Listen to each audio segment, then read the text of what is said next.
Samuel, merci. Comment tu vas? Ça va bien, comme un vendredi. Fin de semaine, normal. C'est ça.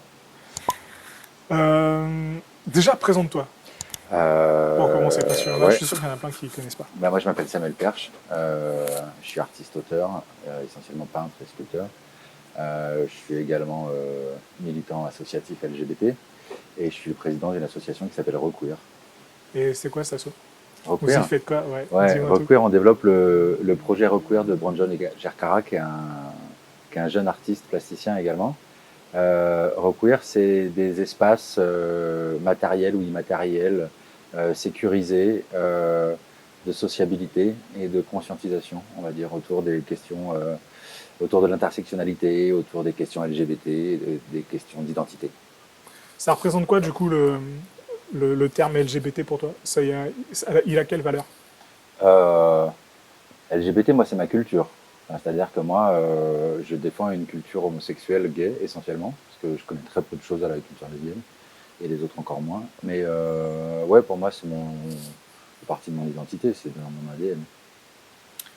Tu trouves qu'il y a une amélioration dans la société ou pas, à ce niveau-là? Est-ce que, Bien sûr. ou est-ce que, au contraire, c'est de pire en pire Ah et non, que les non, gens, c'est ça de devient n'importe mieux quoi? en mieux, mais c'est pas encore ce qu'il faut. On n'est pas encore arrivé au stade où il n'y a plus de différence. Ouais. On en est Voilà. loin, d'après toi? On en est loin, ouais. Oui, je pense qu'on en est loin parce qu'il y a des, c'est comme les Gaulois, il y a des irréductibles, et c'est eux qui nous cassent les couilles. Ouais. C'est pas faux. Eh ouais. Qu'est-ce qui manquerait, d'après toi? Euh, Pour que ça change, du moins. Ou du coup, du dialogue, du dialogue. mais du coup, comment l'entamer si. Tu vois ce que je veux dire? Il y a beaucoup de. On n'entend pas ce que. Tu sais, c'est un peu un dialogue de sourds. Tu t'adresses fort. De temps en temps, tu t'adresses à des gens qui n'entendent pas. Ou Non, du mais moins qui il y a t'écoutent des gens pas. qui ont des points de vue, il y a des points de gens, il y a des gens qui ont des points de vue homophobes, racistes, mais aujourd'hui, je pense que c'est plus par méconnaissance. C'est-à-dire qu'avant, on disait beaucoup que c'était par méconnaissance, que c'était par ignorance. Aujourd'hui, je pense que c'est plus le cas. Aujourd'hui, on peut plus ignorer ça. Donc, les gens qui ont ce genre de pensée et ce genre d'attitude, c'est très volontaire. Donc, ces irréductibles-là, bah, il y a deux possibilités. En fait, soit on essaye vraiment de leur parler et de leur faire comprendre, ou alors on décide de les exclure complètement. Du coup, ce serait le rôle inversé. Ah, pourquoi pas, c'est peut-être eux la minorité. Ça peut être intéressant que ce soit eux la minorité au bout d'un moment, et plus nous. C'est pas le cas déjà. Nous, on est, enfin, Tu vois, là, est-ce c'est que la compliqué comme tendance, elle s'est question pas parce que inversée? je suis pas un matheux, je suis pas, voilà, c'est compliqué à dire, c'est compliqué à dire, mais après on refera pas l'histoire, c'est-à-dire Mhm. que la communauté LGBT fait partie d'une minorité depuis son origine, on va dire, et ça on peut pas l'oublier, Ouais. tu vois, c'est-à-dire que on sait même pas quand c'est l'origine, hein, depuis l'origine du monde, Mhm. mais en tout cas qu'il y a cette exclusion, cette discrimination à cause de son orientation et de son identité sexuelle, ouais, ça existe depuis toujours. Et c'est ça qu'il faut modifier, c'est-à-dire que c'est pas possible, quoi. Aujourd'hui, l'idée même de faire partie d'une minorité, rien que le terme minorité, quelque part, Ouais, c'est bizarre. c'est compliqué, quoi. Ouais. C'est un jugement de valeur, c'est la majorité et la minorité. Mhm. Donc c'est un peu compliqué. Ouais, je vois. Queer, ça veut dire quoi pour ceux qui connaissent pas? Queer, à l'origine, c'était une insulte. C'était vraiment l'insulte pour dire, c'était un peu comme fagot, quoi. C'était un peu bizarre, tentouse, tapette, étrange, hors norme. Voilà, et comme beaucoup d'insultes, quand on est discriminé, on la retourne et on l'utilise après pour en faire une force, pour en faire quelque chose qui va justement, dont on va être fier. Aujourd'hui, le mouvement queer, c'est un mouvement, j'ai envie de dire, presque social, mais aussi culturel, artistique, intellectuel, presque politique. C'est un mouvement qui englobe beaucoup de luttes. C'est un mouvement très intersectionnel. C'est-à-dire que l'intersectionnalité, c'est quand un individu va subir plusieurs discriminations. Mhm. Euh, c'est très inclusif, c'est-à-dire que le mouvement queer, il est là pour accueillir toutes les personnes qui, quelque part, ont envie de réfléchir, ont envie de changer un modèle aussi, un système, le système du patriarcat blanc dominant. Donc je pense il y a plein de gens qui se retrouvent à l'intérieur de ce combat sans être forcément LGBT aujourd'hui. C'est ça qui est super intéressant. Ouais, c'est la question que j'allais te poser du coup. Est-ce Mm. que une personne hétéro, homme ou femme, euh, peut faire partie des militants LGBT queer. Bien sûr. Ah ouais, ouais. Dans le sigle LGBT QI2SA, il y a le A qui est pour les alliés. Il y en a eu depuis toujours. C'est-à-dire que depuis toujours, il y a des hétérosexuels, hommes ou femmes, pareil, qui sont choqués par ce qui se passe, quoi, Mm. et qui essayent d'apporter leur aide. Je sais plus ce que tu disais. C'était quoi ta question? Non, ouais, est-ce qu'en tant que personne hétéro, Oui, on peut, tu vois, on bien peut sûr. s'investir Bah ouais, dans la complètement. cause? Et puis le mouvement queer peut-être le permet plus que réellement le mouvement LGBT. C'est-à-dire que c'est vrai que même s'il y en a, hein, dans les adhérents, les bénévoles des associations LGBT, il y a plein d'hétéros, quelque part. Mais le mouvement queer peut permettre à des hétérosexuels qui ne seraient pas forcément venus dans les mouvements LGBT de Mhm. s'engager parce que c'est plus large que ça aussi. Ok. On n'est pas que sur l'identité sexuelle ou l'orientation sexuelle. On est vraiment sur une réflexion sur le désir de modifier ce système. C'est-à-dire on n'invente rien, hein, on se rend bien compte que le système ne fonctionne pas et qu'il y a encore des disparités qui sont beaucoup trop grandes et des rébellions qui voient le jour parce qu'il y a un ras-le-bol définitif, quoi, par rapport à ce qui se passe encore et ce qui n'est pas normal. C'est-à-dire qu'il y a plein de choses qui ne devraient plus simplement exister aujourd'hui, au XXIe siècle, quoi. Et le mouvement queer peut inclure toutes les personnes qui ont envie de modifier les choses dans le bon sens, je pense. Du coup, qu'est-ce qu'il y aurait à modifier? Est-ce qu'il y a des... C'est les rapports de pouvoir. C'est les rapports de pouvoir qu'il faut modifier. Ça en particulier? Ah ouais, Ouais. essentiellement. C'est essentiellement ça. Euh, les modifier, les comprendre historiquement, culturellement, Mhm. c'est-à-dire les prendre conscience aussi de ces rapports de pouvoir par le passé. Euh, donc quelque part, les valoriser plutôt que d'en faire quelque chose de négatif.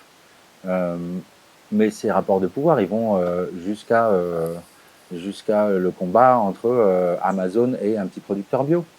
Ouais. Quelque part, c'est la même chose. Quelque part, c'est la même chose, quoi. C'est une pensée dominante qui cherche à faire du profit et qui ne pense pas à son voisin, à son prochain, à l'autre, tout simplement. On est au même endroit, hein, c'est la même chose. Est-ce que tu sens une différence entre la Réunion et le reste du monde, tu vois, France et le reste du monde? Moi, je ne suis pas réunionnais, je vis ici depuis une petite dizaine d'années. Euh, donc, j'ai grandi en métropole, Ouais. j'ai beaucoup voyagé, en Europe essentiellement, mais voilà, j'ai découvert le milieu LGBT, on va dire des belles années en plus, parce que c'était vraiment chouette dans les années 2000, c'était vraiment bien. La fête était encore un peu folle, quoi, Mhm. c'était un peu libre et tout. Euh, oui, ici c'est encore très différent, même si ça bouge à une vitesse folle, je crois. Mais il y a encore un manque de fierté de son identité ou de son orientation, je pense. Il y a encore plein de gens qui souffrent de ça, qui ont peur. Il y a un manque de modèles? Ouais, bah ça c'est sûr quoi. Il y a un manque ouais, il y a un manque de modèle, il y a un manque de visibilité, il y a un Ouais. manque de tout ça quoi. C'est-à-dire que il y a plein de jeunes réunionnais ou peut-être moins jeunes aujourd'hui qui sont maintenant partis de la Réunion parce que justement ils se ils étaient tout seuls ici, ils se Mhm. sentaient tout seuls. Je pense que ça commence un peu à changer. Il y a des groupes, voilà, est-ce que c'est déjà une communauté, je ne sais pas. Euh, mais en tout cas, il y a des groupes qui travaillent ensemble, qui réfléchissent ensemble, qui se connaissent, voilà, qui commencent à mon avis à plutôt bien ramifier sur l'île. Euh, donc ça, je pense que c'est assez récent et c'est plutôt très très intéressant. Dans l'histoire, enfin dans l'histoire humaine LGBT et tout, il y a eu beaucoup, enfin ça a démarré aux États-Unis dans les années 63 Ouais. si je ne me trompe pas, il y a eu beaucoup de violence avec la Ouais. police et tout ça. Comment ça se fait que toute cette histoire qui s'est passée, toutes ces luttes qui ont existé, toutes ces personnes qui ont mis en avant la cause LGBT et tout ça, comment ça se fait qu'on n'en entend plus parler? Euh, tu connais le nom de tous les Noirs qui ont été assassinés? Non? Ben voilà, c'est pareil. Parce que, parce que ce n'est pas inscrit dans les livres d'histoire. Ça n'a jamais été inscrit dans aucun livre d'histoire, quoi. Parce que ça fait partie de l'histoire des minorités et que c'est pas la grande histoire de l'humanité. Alors qu'en fait, c'est ça qu'il faut modifier. L'histoire de l'humanité, elle est faite avec toutes ces histoires-là. Tu penses qu'il y a un problème d'éducation? Est-ce que limite faudrait l'enseigner à l'école? Là, je te regarde comme avec toi. Ouais. Bah ouais, évidemment. Évidemment, oui, l'éducation, c'est un problème. Euh, la dernière fois, j'en parlais avec Marcelino et j'avais vu un article d'une jeune femme trans qui, euh, qui se disait vouloir prendre la parole parce elle est passée par des phases de je me camoufle Hein. et tu vois, j'évolue, j'essaye de faire avec et vraiment de prendre ma vision de ce que je suis à un moment voulu. Et elle prenait la parole justement parce qu'il y avait une gamine qui s'est suicidée à Mm. cause de remarques, à cause de Ouais, tout elle ça. avait Ouais, 17 ans. ouais, Ouais. c'est choquant. Ah ouais, c'est plus que choquant, ça me donne envie de pleurer.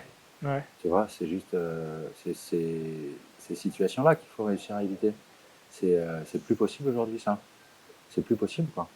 Ni pour elle, ni pour sa famille, ni pour personne. Enfin, tu vois, c'est juste. Ça devrait être interdit. Tu vois. Mais grave, on est d'accord Voilà, là-dessus. c'est tout, quoi. En plus pour Euh, une jupe, enfin, ouais, et c'est puis un, surtout, on ne peut plus discriminer quelqu'un par rapport à son apparence physique, par rapport à qui il est, par rapport à ce qu'il dit, si peut-être par rapport à ce qu'il dit, si on reste encore dans des choses verbales. Mais en même temps, il y a aussi un enseignant qui s'est fait décapiter par rapport à ce qu'il avait dit en cours, quoi. Euh, c'est des actes qui sont encore isolés, enfin, ouais, ouais, mais heureusement. Hein. qui existent et qui, quelque part, grimpent en intensité de violence, de folie. Euh, voilà, on arrive vers des extrêmes, quoi, parce que la souffrance, elle est aussi extrême encore. Et c'est ça qui est plus possible. C'est ça qu'il faut vraiment éradiquer, quoi. Cette espèce de violence intime, de se sentir exclu, rejeté, parce que différent ou différente. On est tous et toutes différents et différentes. Il n'y a pas à mettre des jugements de valeur entre ces différences. Je voyais. Ouais, du coup, j'en vois beaucoup. Enfin, à un moment, c'était récurrent. Tu vois, c'était je veux mettre en avant mon originalité Qu'est-ce pour que tu as par exister. originalité? Je sais pas, dans les tenues vestimentaires, tu vois, mais on sentait qu'il y avait. On faisait ça dans les années 90. Enfin, dans les années Ouais. 70 aussi. Je pense que c'est complètement normal d'avoir envie de se mettre un peu en avant. Enfin, je veux dire, on est fabriqué aussi à partir de nos égos. Mhm. Et nos égos, ils ont envie de ça. Ils ont besoin de ça. Euh, et je pense que pour certains jeunes LGBT, c'est ce qui manque profondément. De simplement pouvoir exprimer cet ego qui a envie d'être reconnu, qui a envie de briller, qui a envie de s'habiller autrement parce que il a juste envie de s'habiller autrement. Voilà, c'est-à-dire un mec qui a envie de mettre des jupes, ben, ça devrait poser aucun problème nulle part, quoi. Ah, ça pose pas de problème dans certains pays. Exactement. Donc voilà, c'est aussi là qu'on se rend compte que tiens, c'est très culturel tout ça. Ouais, Le jugement de l'autre est totalement culturel. Et puis ça sert à rien, à part à faire du mal. tout à C'est fait. tout, quoi. Voilà, plus de bienveillance envers l'autre, quoi. Tu penses qu'on peut y arriver? Futur proche ou pas d'ailleurs? C'est une question que je pose sur cette thématique. Je pense qu'on peut encore faire évoluer les choses dans le bon sens, ça c'est sûr. Je pense que ce sera pas facile parce que le mauvais sens est quand même bien accroché et on sent que est encore très très présent, quoi. Ouais, j'ai envie de dire oui. Ouais, j'ai envie de dire oui, c'est possible. Parce que c'est plus excitant. Ouais. Ouais, c'est bien de dire que c'est possible. J'y crois moyen, mais je pense que c'est possible. Ouais, tu crois moyen. Ouais, du Ouais, coup. j'y crois moyen. Tu penses que ça va rester comme ça ou Bah, je pense que ça peut pas se dégrader en tout cas? ah, si, ça peut se dégrader. Ah ouais? Ah bah oui, ça peut se dégrader. Si, enfin, je sais pas si la planète meurt comme il est plutôt prédictible qu'elle va mourir. On ne sait pas comment ça va se passer les rapports sociaux. Hein. bon bah voilà, je pense qu'il y aura encore des grandes inégalités entre qui va survivre quelque part. Ouais. Donc ça peut déclencher des choses pires. Mais là, c'est le scénario catastrophe. On Non, on va parlera pas. rester sur quelque chose de plus optimiste. Hein. Grave. Ouais. En tant qu'artiste, toi, quand tu peins et tout ça, comment te vient l'inspiration? Est-ce que ça a toujours un rapport avec, avec la cause LGBT ou pas du tout? Ah, avec la cause, pas complètement. Avec ma sexualité, oui, beaucoup plus. Ouais. Enfin, pour moi, l'acte créatif, l'acte de peindre est très sexuel quelque part. Enfin, il y a quelque chose de très qui est mu par des pulsions assez similaires. Après, c'est vrai que moi, je suis un très jeune peintre, hein, comme je suis un jeune militant, c'est-à-dire j'ai quand même attendu d'avoir 40 ans avant de m'engager. Je pense parce qu'avant, j'étais pas prêt, comme la peinture. Donc, c'est des choses assez récentes. Donc, je les découvre, je peux pas trop théoriser encore. C'est c'est quoi qui a été le déclencheur? Ou le- Bah, les 4 années que j'ai passées à l'école supérieure d'art de La Réunion. Ouais. Ouais. La décision de devenir artiste, enfin, en tout cas, de suivre cette branche. Ouais. Est-ce que tu aurais un message à faire passer? Que ce soit. Je cherchais une voiture. Vas-y, hein, Pas passe ton trop annonce, cher, regarde là et fais passer ton annonce. Ouais, non, mais c'est trop compliqué, je pense, parce que j'ai pas d'argent. Je voudrais une voiture qui soit un peu hybride, un peu récente, T'es à fond pas trop de écolo? kilomètres. J'arrive pas à être aussi écolo que j'aimerais être écolo. C'était- Elle était chelou cette phrase. Ouais. Explique s'il te plaît. Eh ben, j'aimerais être plus écolo, Ouais. mais je suis pas assez écolo. Mais c'est compliqué, hein. Mais grave. C'est compliqué quand on adore la viande de plus manger de viande, par exemple. Ouais. Mais j'aimerais bien ne plus manger de viande. Mais maintenant, j'aime trop la viande. Donc, comment faire? C'est des vraies questions, quoi. Putain, mais on se retrouve tellement. Bah oui, ça, Mais je suis pense qu'en entièrement d'accord en avec ce moment, ça, tout le mais monde a grave. envie d'arrêter la viande, mais c'est pas facile d'arrêter la viande. Mm. C'est-à-dire que quand on a passé, je sais pas, 30 ans ou même moins, hein, quand la viande fait partie de son alimentation, c'est un processus complexe. Mais j'aimerais bien rouiller. J'aimerais bien rouiller. Non, j'aimerais bien rouler dans un véhicule pas polluant. Ouais. Un cheval, une licorne. C'est comme ça. Ouais. Ouais. Va pour la licorne. Je suis J'aimerais preneur. bien. Par contre, le jour où t'en as une, tu la fais tester, s'il te plaît. Mais d'abord, il faudra qu'elle t'aime et qu'elle le veuille. Mais Parce qu'on peut les pas animaux, lui- ils m'aiment. Ah bah ça, je sais pas, c'est pas vraiment un animal non plus, la On licorne. s'est éloigné du sujet. Ça y est. Restez là, je vous assure. C'est un peu de plaisanterie, on a le droit. Non, du coup, non, un message. Mais que ce soit pour les personnes qui le vivent ou, au contraire, pour l'entourage de ces personnes qui le... Tu vois ce que je veux dire? Souvent, je vois, j'entends, ouais, mais mon entourage, il me suit pas dans ce que je suis, ou tu vois ce que je veux dire? Bah, il faut croire en ses idées. Il faut des fois taper du poing pour qu'on les entende. Mais c'est pas grave des fois de taper du poing. Enfin, quand c'est pas dans la gueule de quelqu'un, quoi. Quand c'est sur la table. Je pense qu'il faut s'affirmer. Ouais, bien sûr, il faut s'affirmer, il faut crier haut et fort qui on est, il faut être fier de qui on est. Et il faut développer son originalité, sa singularité. Mhm. Ouais, je pense. Et puis il faut sourire à la vie le plus possible. Ouais, de toute façon, ça a un retour. Ouais. Tu souris, on te sourit, quoi. C'est karmique. C'est clair. C'est vrai. Ok. Est-ce qu'on peut retrouver tes œuvres, je sais pas, sur les réseaux, sur... Pas trop sur les réseaux. En expo, peut-être? À la fin de l'année. Voilà. Ouais, mes œuvres de peinture, j'espère les présenter à la fin de l'année. Tout va bien. La souris queer, on peut, je sais pas, s'il y a des gens qui nous Le regardent, site qui veulent l'intégrer. requoir.re. Et puis Facebook, Insta, on est très présent sur les réseaux sociaux. Tout ça, ce sera en description sous la vidéo, comme d'habitude, vous connaissez. Eh ben Samuel, merci beaucoup pour Avec ton plaisir. accueil, pour tout ça, pour ces paroles. On vous dit à bientôt. Prochaine thématique, on se retrouve. C'était Aldric Cliché. Ciao. Ah merde, j'ai pas dit bit. Ah ben vas-y, J'étais obligé de dire bit à un moment donné. vas-y. Je suis obligé de dire bit.